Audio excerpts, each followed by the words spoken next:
सुप्रभातम समस्त को संस्कृत प्रवाह यूट्यूब चैनल ले स्वागत। जो मैंने आम चैनल को सब्सक्राइब करना सब्सक्राइब करंतु। आज आम सीबीएसई सिलेबस रो संस्कृत विषय को पढ़िबा।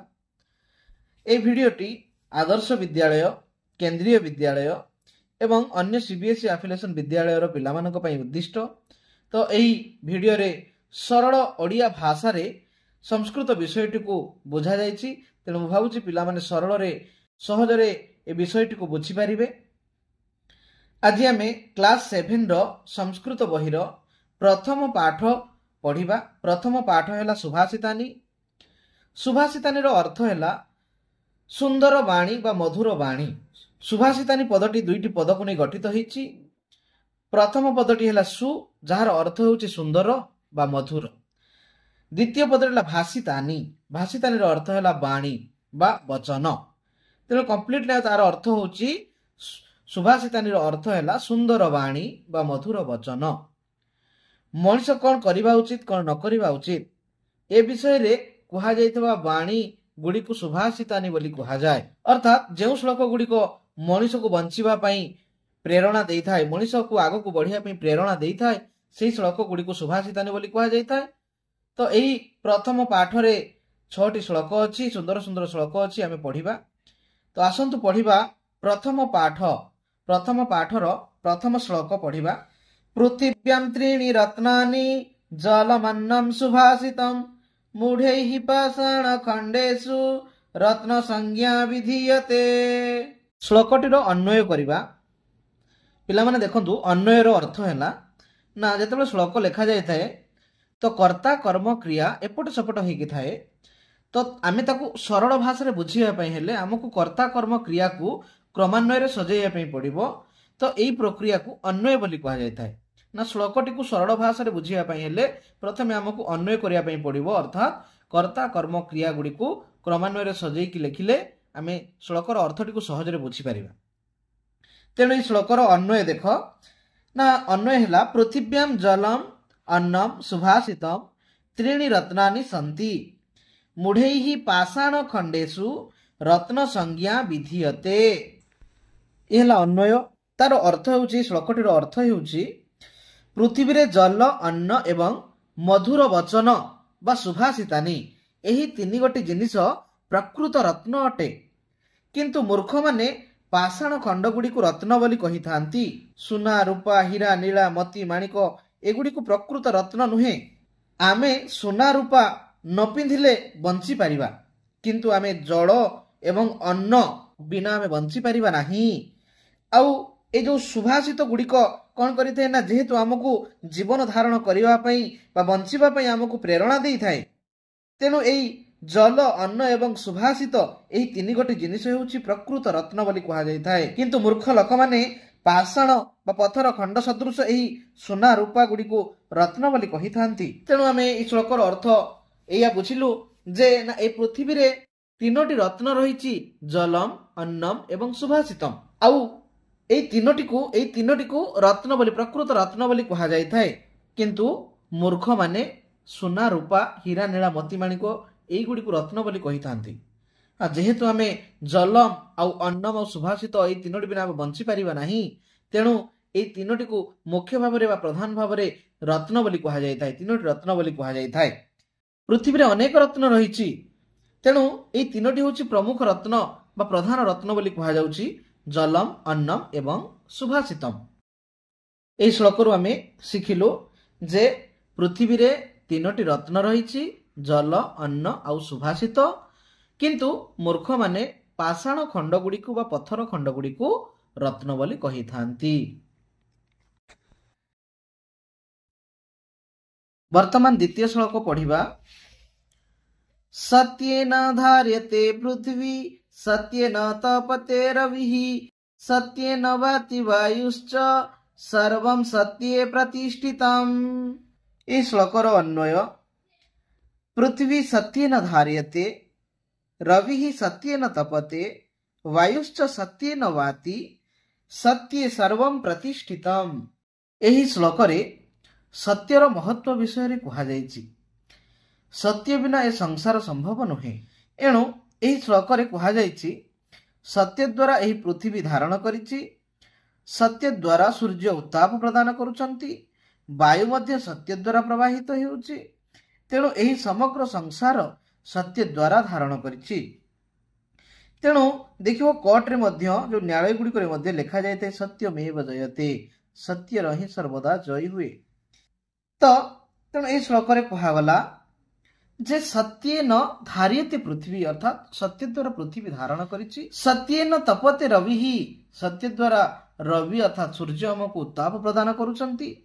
सत्येन वाति वायुश्च, और सत्य द्वारा वायु प्रवाहित हेउछि। एवं सर्वम सत्य प्रतिष्ठितम, सबु किछि दुनिया रे सत्य द्वारा ही प्रतिष्ठित होइछि। तेणु एई श्लोकटी रे आमे सत्य विषय रे आमे जानिले जे सत्यर महत्व विषय रे, जे दुनिया रे सबु किछि सत्य द्वारा ही चलिछि। सत्य द्वारा ए पृथ्वी हमको धारण करिछि। सत्य द्वारा सबु किछि प्रतिष्ठित होइछि अछि। बुझि पारलो समस्ते। वर्तमान तृतीय श्लोक देखिबा।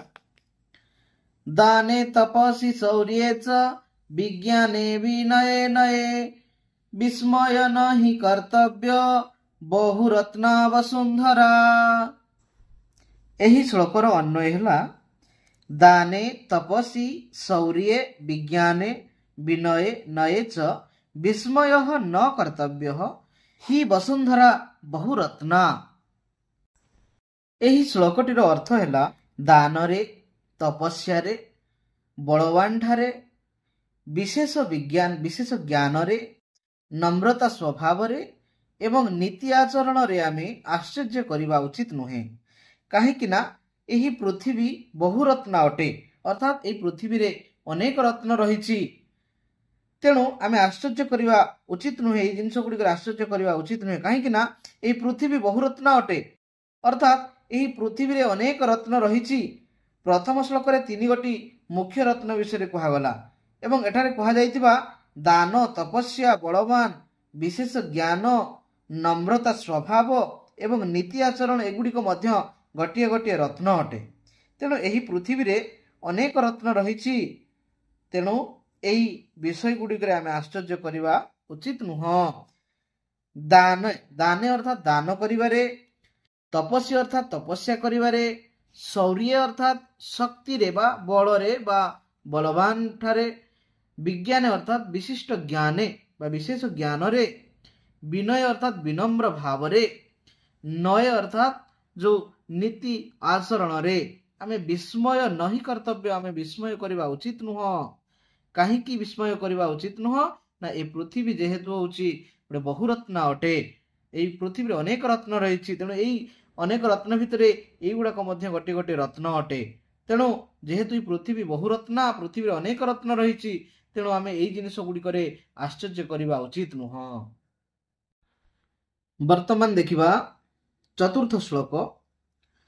सद्भिरेव सहासीत सद्भिः कुर्वीत संगतिं, सद्भिर्विवादं मैत्रीं च न सद्भिः किंचिदाचरेत्।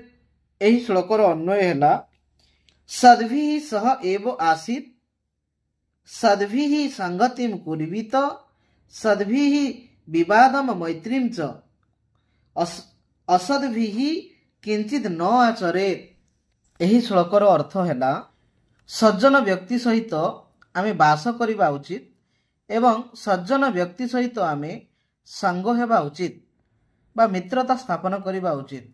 सज्जन व्यक्ति सहित विवाद एवं मित्रता स्थापन करिबा उचित, किंतु केबे हेले आमे दुर्जन व्यक्ति सहित शत्रुता किंबा मित्रता ए दुईटी जाक आचरण करिबा उचित नुहे। अर्थात दुर्जन लोकठारे आमे दूरेई की रहिबा उचित। दुर्जन व्यक्ति सहित आमे शत्रुता करिबा नहीं किंबा मित्रता मध्य करिबा नहीं। दुर्जन व्यक्ति सहित जदि आमे शत्रुता करिबा से हमर अनिष्ट करिवो एवं मित्रता कले मध्य विपद समय रे से आमको मध्य विपद रे पकेइबो। तेणु आमे केबे हेले दुर्जन व्यक्ति सहित शत्रुता किंबा मित्रता स्थापन करिबा नहीं। आमे सदा सबु बेले सज्जन व्यक्ति सहित वास करिबा एवं बंधुता मध्य स्थापन करिबा, किंतु केबे हेले आमे दुर्जन व्यक्ति सहित सांग हबा नहीं किंबा तांको सहित माने बंधुता एवं शत्रुता केबे हेले करिबा नहीं। वर्तमान 5 नंबर श्लोक पढ़िबा। धन धान्य प्रयोगेषु विद्यायाः संग्रहेषु च आहारे व्यवहारे च त्यक्तलज्जः सुखी भवेत्। एही श्लोकर अन्वय हैला धन धान्य प्रयोगेषु विद्यायाः संग्रहेषु च आहारे व्यवहारे च त्यक्तलज्जः सुखी भवेत्। एही श्लोकरे कहा जायछि जे मनुष्य को कौ कौ परिस्थिति रे लाज को परित्याग करबा उचित ना। धन धान्य प्रयोग समय रे अर्थात व्यापार वाणिज्य समय रे, विद्या ग्रहण करबा समय रे, भोजन करबा समय रे एवं व्यवहार करबा समय रे जो व्यक्ति लाज को परित्याग करिथाए सही व्यक्ति खुशी रे रही थाए। व्यापार समय रे लाज कले आमे व्यापार करि परिबा नाही। पाठ पढ़िबा समय रे जदि आमे लाज करिबा तो न बुझिबा पाठ को आमे पचारि परिबा नाही, ताहले से पाठ आमर सबुदिन पई से अबुझाई कि रहि जिवो, आमे बुझि परिबा नाही। डाउट केबे भी हमर क्लियर हेई परिबो नाही। पेटरे भोक थाई जदि आमे लाज करिबा ताहले आमे नमागी जो खाइबा पई नमागी कि आमे भोकरे रहि जिबा। एवं गुरुजन मानन को प्रणाम करिबा समय रे जदि आमे लाज करिबा ताहले आशीर्वाद मिलिबो नाही। तेणु एही स्थान गुडी करे आमे लाज को परित्याग करिबा उचित ना। को को स्थान रे ना व्यापार वाणिज्य समय रे, विद्या ग्रहण कला समय रे, खाइबा समय रे एवं व्यवहार करिबा समय रे आमे लाज को परित्याग करिबा उचित। वर्तमान 6 नंबर श्लोक पढ़िबा।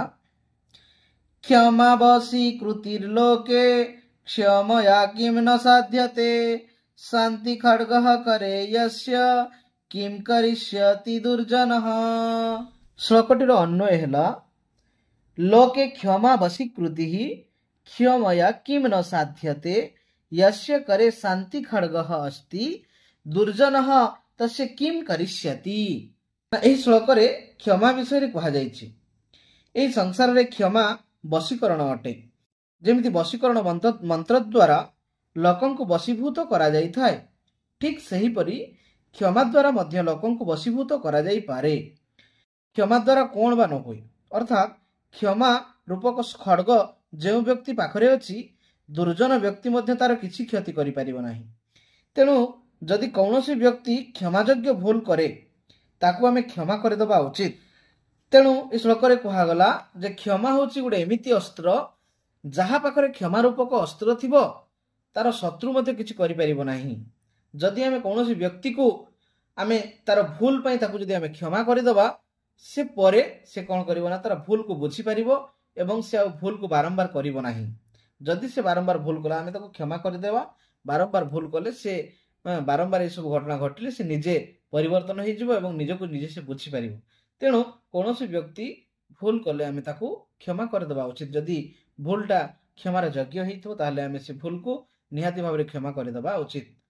तो ये श्लोक रु आमे तो यह शिखिले जे क्षमा रूपक खड्ग जदि आम हाथ रे अछि ताले हमको शत्रु मध्य हमको किछि करि परिबो नाही। तेणु क्षमा को वशीकरण बोली कहा होछि। एठी क्षमा द्वारा ये संसार को वशीकरण करा जाई परिबो। तेणु आमे जे कोनोसी व्यक्ति को जदि क्षमार योग्य भूल करिछि ताकू आमे क्षमा कर देबा उचित। धन्यवाद।